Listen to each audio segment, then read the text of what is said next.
Once you've determined your manuscript is ready for an outside reader, it's time to consider who you might ask. You'll likely only get one good read out of each reader, so it's worth mapping out at what point in the rewriting process specific readers' strengths will be the most helpful. If your best friend is an eagle-eyed perfectionist who notices every punctuation flaw or grammar flub, save them for a final read-through before you send the manuscript out to agents or editors.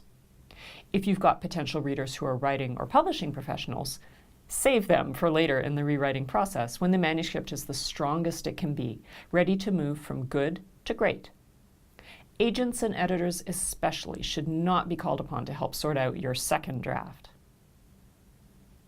Before we discuss potential trusted readers, let's go over a bit of trusted reader etiquette. Asking someone to read your novel is no small thing. People have busy lives, and most can't find the time to read the published books they want to read. Depending on reading speed, you're asking someone to spend 8 to 12 hours of their life with your imperfect work in progress. That's a pretty big ask. So don't take it lightly. Don't force your novel on people. Don't spring your novel on someone as an email attachment or show up unannounced with a draft in hand. Don't ask a complete stranger to read your novel.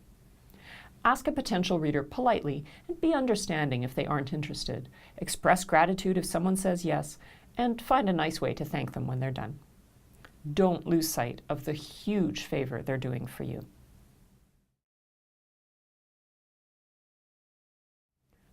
So, who should you ask? For a first round of outside readers, your writing peers are a great resource. Perhaps you've made connections in classes or met people in online communities or on discussion boards. Look to those whose feedback or work you admire. Peer writers offer 3 key benefits.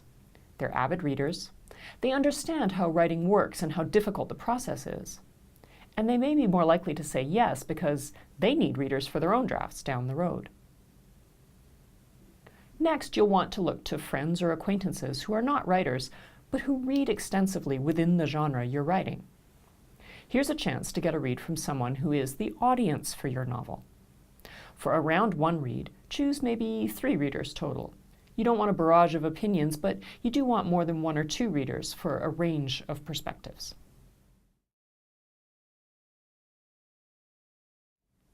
Now we're assuming here that you're working on the manuscript between rounds based on the feedback you're getting.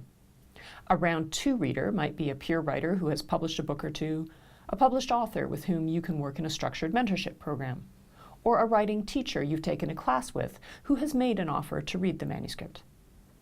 Ideally, this is someone who is further along on the career path and who will bring some knowledge of the editing and publishing process to their read. We'd add to this group any friend or acquaintance who is a passionate reader overall.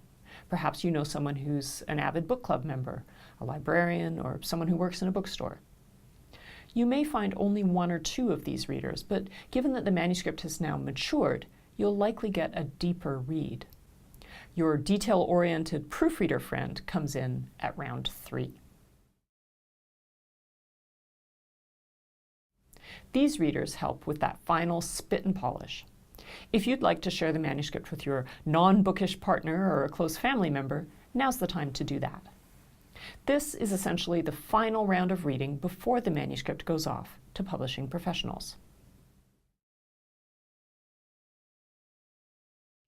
Most writers feel exposed and vulnerable when they share works in progress. The trust in trusted reader is paramount, a sense of safety, respect, and professionalism, even when giving critique. There's no room here for competitiveness, axe grinding, or undermining. So whether it's a fellow writer, a spouse, a friend, or a family member, if you have any inkling at all that the reading or feedback process will be marred by negative emotions, alternate motives, or complicated by the ins and outs of your relationship, don't engage them as a trusted reader. Tell them it's not ready yet, and you want them to see the manuscript when it's perfect and published. On the flip side, don't let your own emotions hijack the outside reader process. Don't share the manuscript to seek approval, win someone's heart, beg forgiveness, or prove yourself for once and for all. That's guaranteed to backfire, and your feelings and the manuscript will definitely suffer. Securing trusted readers is a professional process, and it should be pursued as such, carefully objectively, and in the spirit of mutual respect and kindness.